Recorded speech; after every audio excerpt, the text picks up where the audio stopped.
I'm definitely rocking out with them with the top 3 spot. Okay. Armand, what you got in there, brother? My 3 is, you named it already, is In My Lifetime, Jay-Z. My favorite John Streets is Watching. Friend of Foe, Imaginary Player. I mean, he was actually, you go listen to it now, like, the kind of stuff he was saying back then went over my head because I was like a little too young. So I wasn't really catching on to all the stuff. But now, as I get older, I can appreciate that album more, even from the beats. The beats were banging and his flow was tight, so From the City Is Mine, that was my drawing too. So yeah, I can appreciate that way more now as I'm older than I did when I was in high school. I liked it, but I didn't give it as much play as I did because I was so, on my Nas stuff. So definitely appreciate that. I remember you too, Brent. At this time in life, I would come around with Jay-Z, and you would be like, Nas, man, that's why Nas. Yeah, that's probably why. That's probably why Jay was in my top 5 just for the fact I'm thinking more where I was at that point. Yeah, I was more consumed with Nas. Okay, you know what I mean? yeah. Not that I didn't like Jay because Jay had bangers, but like I appreciate Jay as I got older. Yeah, you know what I mean. I was a closet Jay-Z fan because like Kev is absolutely correct, right? But I was still buying his CDs like you owned them. I had them, but I'm like, but in public I'm like, nah, man, nah, son, you know what I mean? Like, yeah. I was on the Nas train and the pop train at that point, but absolutely, yo. That's probably another reason why too. Yeah. All right, so we wrapped up 3. This might be my favorite song on the album. Yeah, I mean, beat itself. Alright, man, it's getting hot, man. It's getting hot. We down our top 2 albums. So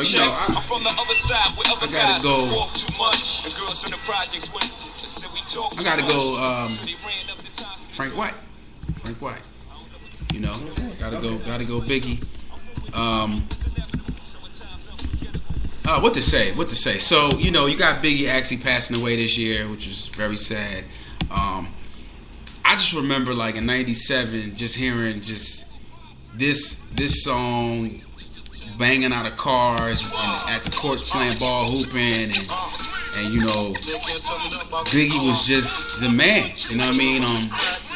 There was a lot of skepticism going on with like how he was kind of like finessing his style. He was becoming more polished. Looking back on it, he was just evolving. You know what I'm saying? And not only that, he understood what sold too. Right. But to me, it was different back during this period when we made a quote unquote commercial track. We still made it lyrical enough where lyrical heads, okay, I can still fuck with this. Right. And then I know the ladies gonna dig this. First now, like, okay, I got this club banger. I'm gonna go throw this random guy to do this hook bridge. I'm just gonna say whatever. You know what I mean? There's no like care as far as the craft. To me, Biggie is like, of course, nobody did not like Biggie in '97. You know what I mean? But he's one of those guys that everybody liked, and you couldn't find a flaw in him. Yeah. You're like, I gotta admit it. Yeah. So that was Biggie. I gotta go Life After Death. For me, man, number 2, I'll add this too, a very polished album, production, and this is the good part of Bad Boy, where they were really making albums. Like Puff could really make a project, and crafted around Biggie, you really can't go wrong. Yeah. So yeah. Get it. What about you, Armand? What's your number 2? My number 2 is pretty easy. I'm about to go with same one. Ready to Die, Biggie. Word. Classic. Not Ready to Die. Life After Death. Yeah. So classic. It was everything we expected. Especially when he passed. When he dropped that joint, I was like, it was all excellent. It's funny how he was like predicting his death in his music, like the way he was talking about stuff. Yeah. It was crazy. You know what I mean? So, but. I was listening to that song when I was on a road trip up Vermont, and I listened to that whole album on that joint. You know what I mean? I probably skipped like one song or something like that, but I mean, it's definitely a classic piece, man. He was definitely a talented dude, man. So I wish I was contemplating picking him at 1, but I'll put him over my number 1, what I got for number 1. So that one right there was Biggie's my number 2. Salute. Rest in peace, B.I.G. Yes, sir. Kev, you last up, brother. I'm last up. Oh, yeah. My bad. It's Bad Boy hour. Bad Boy. Yeah, I got to ride with No Way Out. I knew it was coming. It had to be up there. I knew it was coming. No Way Out. Puffy was my boy since Big's first album. And what's that video where could be One More Chance in one of those videos where Puffy's at the end talking about tell your friends, come with my friends, and we could be friends. Yeah. Shit, we could do this every weekend. When that happened, I was like, whoever that guy is, that's gonna be a great rapper down the line. Now, No Way Out, excellent album. Can't Nobody Hold Me Down, Puffy and Mace, outstanding record. Victory was playing right now. Crazy record with Busta Rhymes.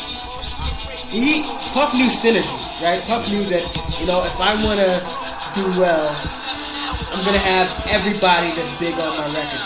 Plus, I'm going to produce a lot of other people's records in that year, right? So, the top 10 selling records have probably 6 Bad Boys in there. In my Lifetime Volume 1, Puff had a heavy Puff had a heavy, he was the executive producer of that.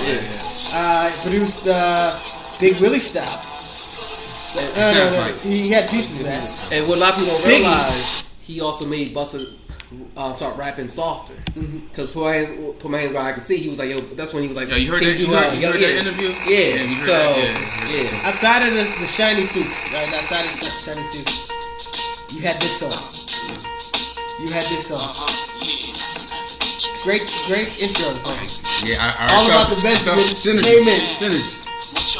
Had the locks. Had Big in it. To me, she showed out on this. Not that she Puff had is the best verse, yo. I don't know, I gotta get Big on this one. But not that Puff was the best rapper. Puff was not the best rapper. He's not in, my top 5 best rappers. But as a producer, producing an album, he put together a masterpiece. Kev, this is why your presence is appreciated, because you giving us that other side. Because I wouldn't dare have No Way Out in my top 5. I'm sure Armand got his number 1 at Puffy. But we appreciate the overall optic on 97.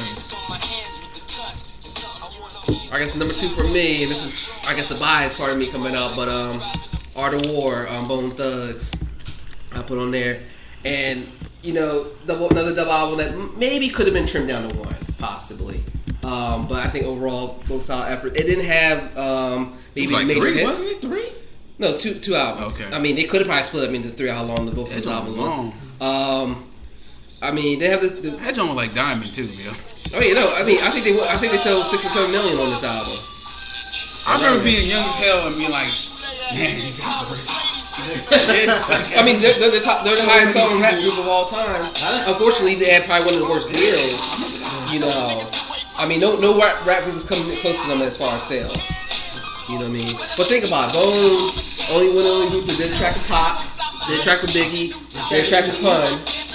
And Easy. That first one. Yeah. But I mean, between like Thug Love, Look Into My Eyes, If I Can Teach You Well, I mean, they had songs on it. Like I said, they had maybe the big hits like Eastside Night Colonel had. But but it had the chemistry. But then you start seeing dissension here, especially with Busy Bone. But I mean, overall, and you had DJ Unique who produced this whole album. Let alone you doing 1 album, you doing 2 albums, and having that chemistry, knowing how to go lighter, how to go harder, and seeing Bones start to present where they started slowing down the flow a little bit. Cause everybody was like, oh, what are they talking about? Now you had certain songs like Play Hater and stuff when they were actually slowing down. Body Rock was actually slowing down. Okay, we're just gonna spit regular. Okay. Good record. So we're down to number 1. Somebody will start us off with number 1, man. Number one. I'm on the number one. I'll give you my number one. Go ahead. Okay. My number one is Easy Money right here. It's one of the most classic albums I ever heard. With the War Report on Noriega. I ain't mad at you. I love it there. My number one. Straight through. Don't skip one song. The production, the guest appearances, man. Even Nas coming through in that Jones. Yeah. Love. And I was Queensbridged out, so it was like that meant so much, yo. Anything. That meant so much to hear Nas on a skit with them. Yeah. Yeah, man. You know what I'm saying? And he was talking on the phone, right? Yeah, that was powerful, yo. Yeah. So that's I still can bang. Y'all can turn that on right now and be like, oh my God. These dudes was like killing it back then, man. So that's a classic. So it's an album perfect. I agree. We call it Fried Mike. You get that on Fried Mike.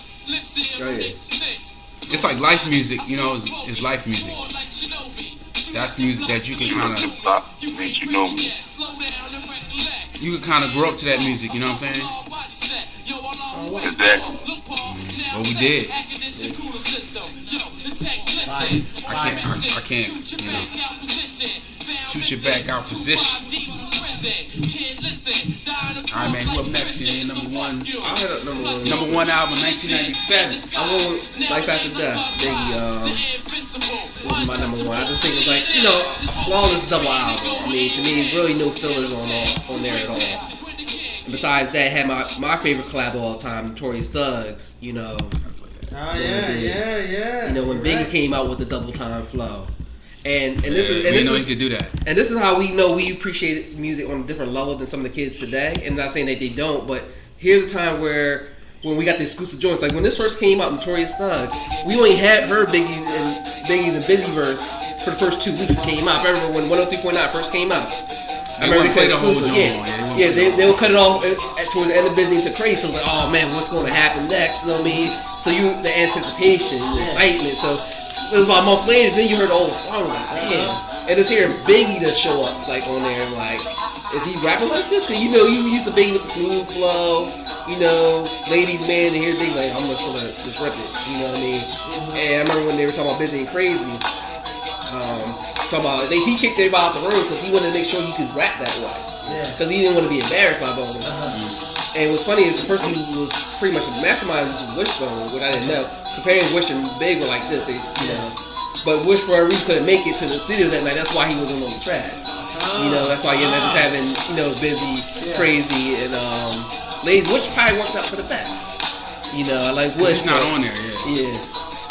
But I mean, this one part of Big verse right here, real quick. I'm playing. Okay, but the wordplay, Arm and Dangerous, y'all niggas that hang with us, you know what I mean? This went in. Not only that, going back to Cali. No rap until a minute and 18. Exactly. Going